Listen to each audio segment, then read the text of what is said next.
everybody, I'm Lorii Abela, your host here at Ready, Jetset, Go. I am a clinical hypnotherapist and neuro-linguistic programming practitioner, and today is a special episode because we're going to be talking about some things which are happening in Israel. So our guest tonight is someone dear to me because he has actually been our tourist guide. He's a professional tourist guide while we were in Israel, and he lives in Israel together with his wife. Okay, so hello, how are you, Joe? How are you, Lorii? Thanks for having me. Actually, I live with my wife and son. Let's just start this whole conversation. So during your years as a tourist guide, what experiences have you encountered due to conflicts between Israel and Palestine? Well, actually, Lorii, before actually I became a tour guide, I lived in a very mixed society, which kind of like helped me to analyze and understand the complexity of both sides and being part of a mixed family. Even my grandfather was as well a tour guide. Helped some kind of like understand both logic in that conflict, and both sides feel they're right, and sometimes they're right and sometimes they're wrong. But one of the thing is that helped me more of understanding the situation and the culture during the tour guiding courses, that actually everything is kind of like possible in here. The possibility of us living together is kind of like a really possible thing, as we've been together in a tour guiding course, having so much actually mixed background students from different cultures: Jews, Arabs, Palestinians, Jews who've immigrated from outside, made an aliyah to Israel, and we endured like really good times together, hard times as well together. And we've been together as a family, and we became friends.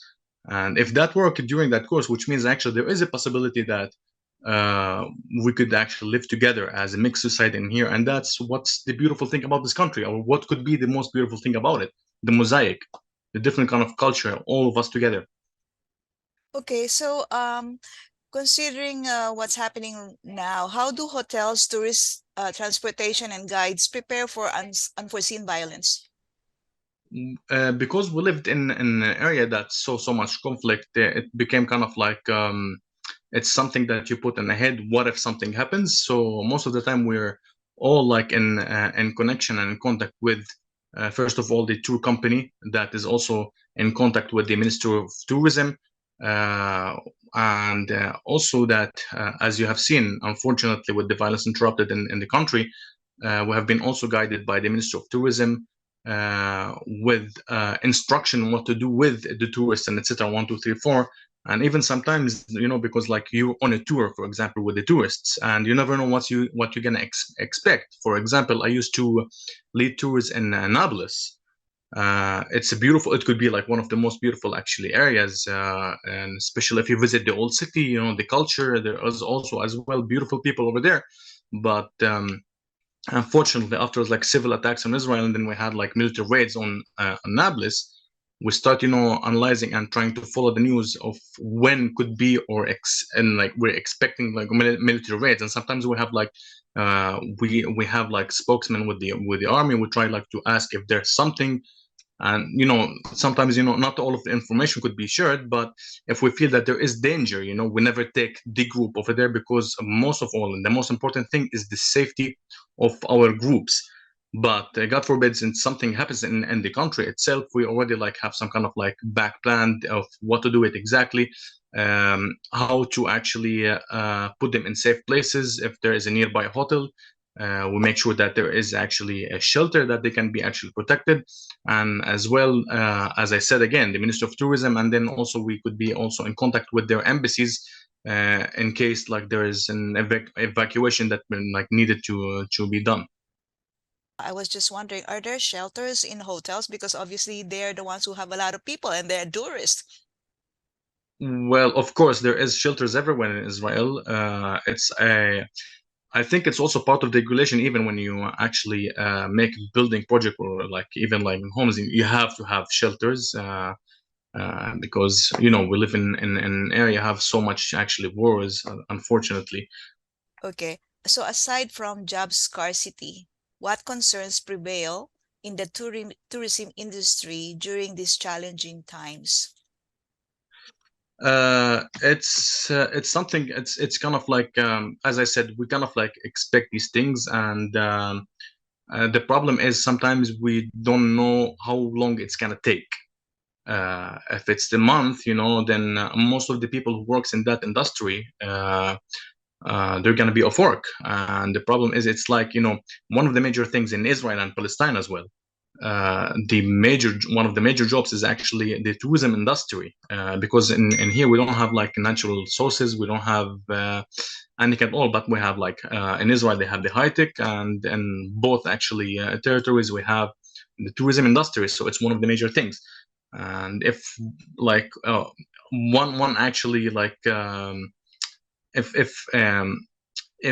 it's like a whole one body, and if you have like a dysfunction in, for example, one of your hands, so it's gonna be like really hard to have like an ability in all of your body. And that's the same thing with kind of like with tourism. When we have sort of problem like this, we can actually feel it in the whole, actually, in the whole other sectors of the country. Okay. And so, how is it going over there now? Like, are most people functioning well in Tel Aviv and in other, like Jerusalem, or are they mostly like, closing at a certain earlier time?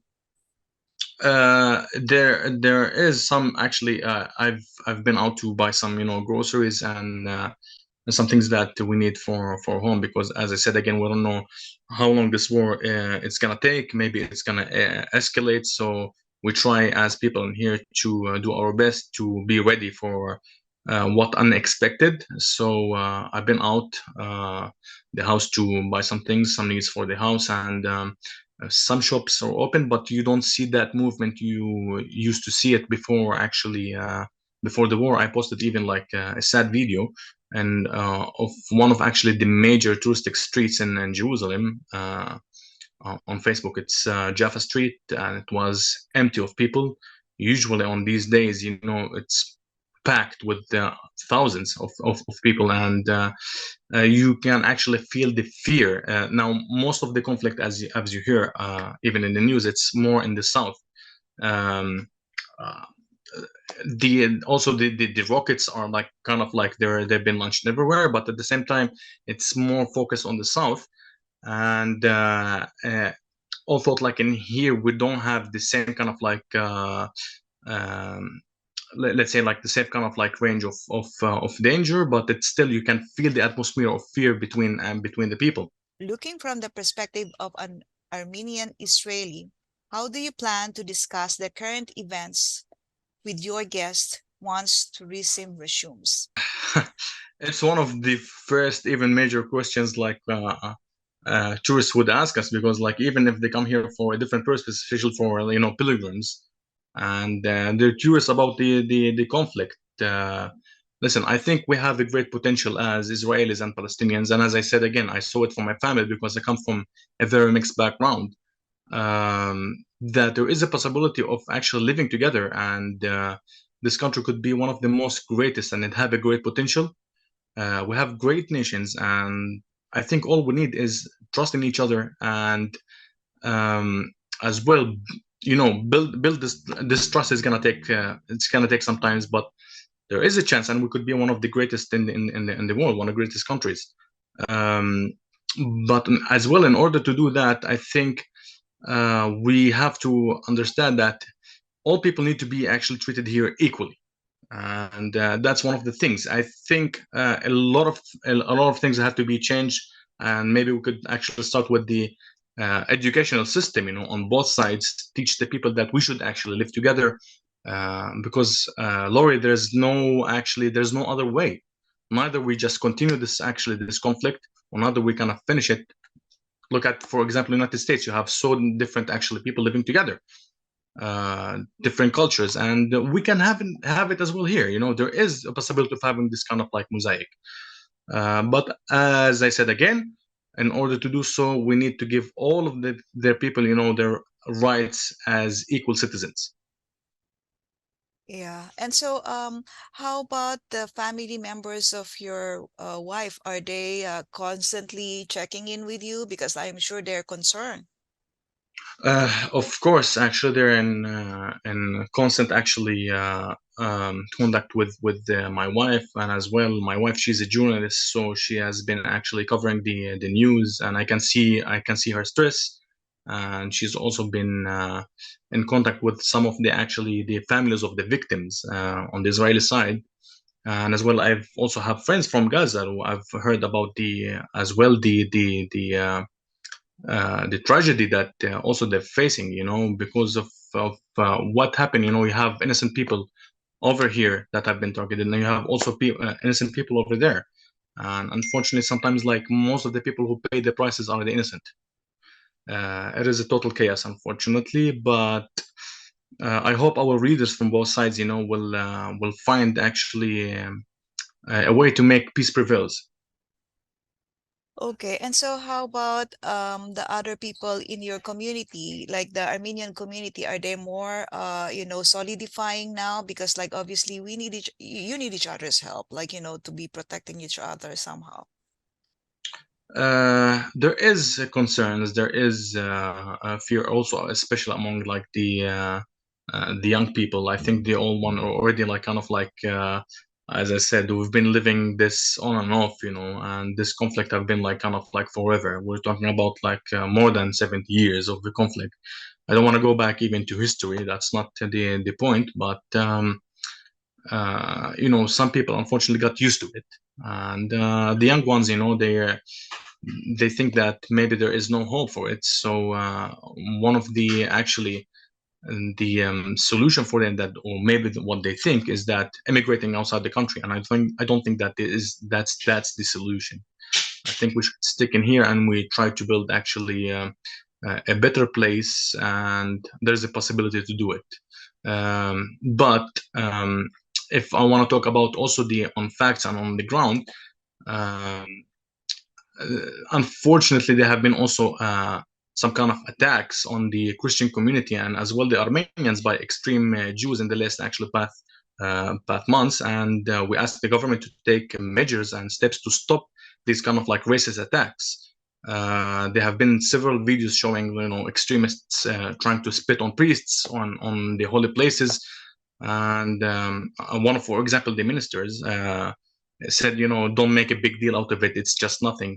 No, actually, there should be some kind of like education, and that we should respect each other, and we should actually respect um, each other's religions, culture differences. It doesn't matter. Like, we don't need to agree, on each other's belief, but we should, we should put it like in kind of like the major things in the education: respect. Yeah, I agree with you because, like, here in Chicago, not too long ago, there was a boy and a mother who were stabbed by their landlord because the landlord heard about all the news, and then the mother and the child are Palestinians, and so the boy died.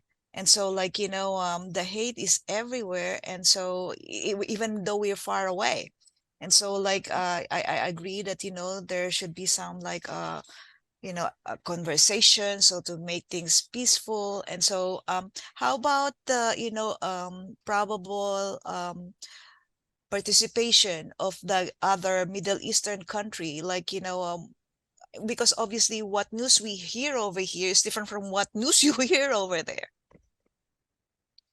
uh I heard the tragedy, the story of the 6 years old boy. Like, I'm really sorry as well to hear it. And as I said again,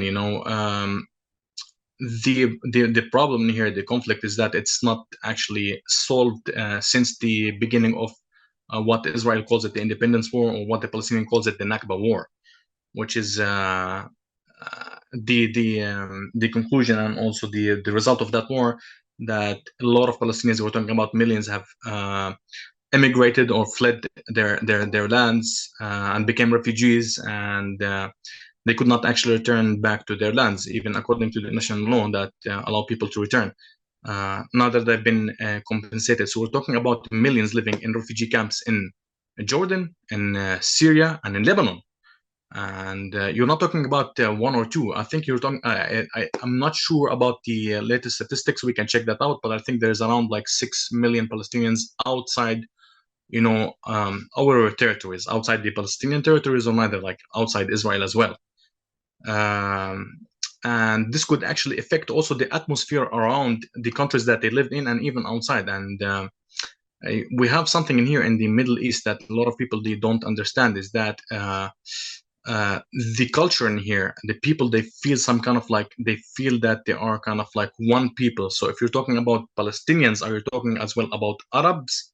Because if you're talking about Arabs, which means that include also the Middle Eastern countries, which include Lebanon, Egypt, Jordan, and all of the countries around us. And that could also put some kind of like pressure on their governments, And I think, as I said again, I don't want to go in to blaming who and why and when or what or who started this.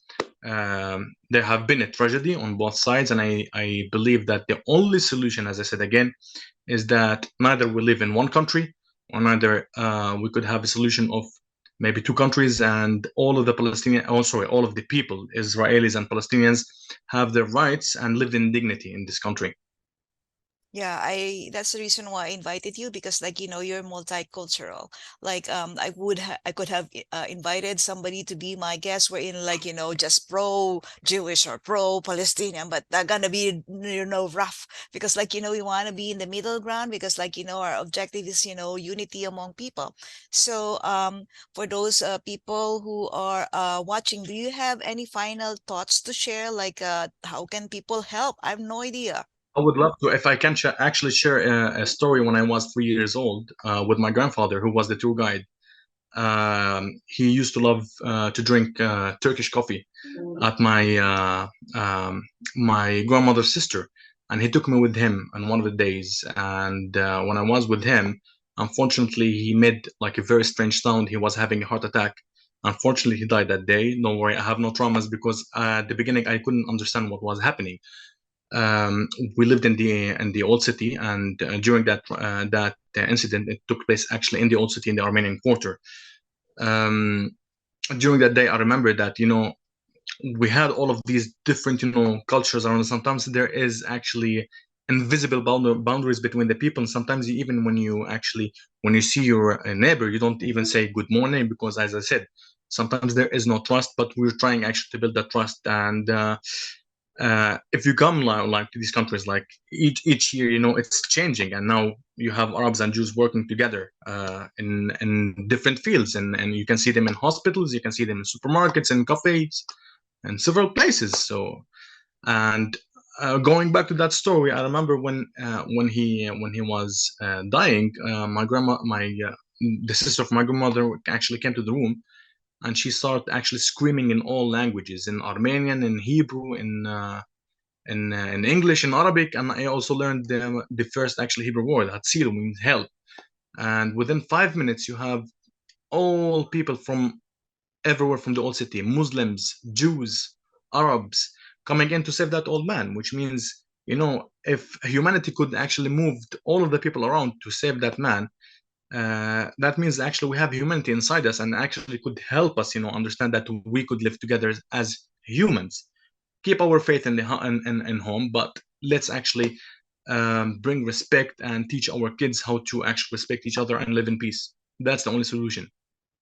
That's awesome.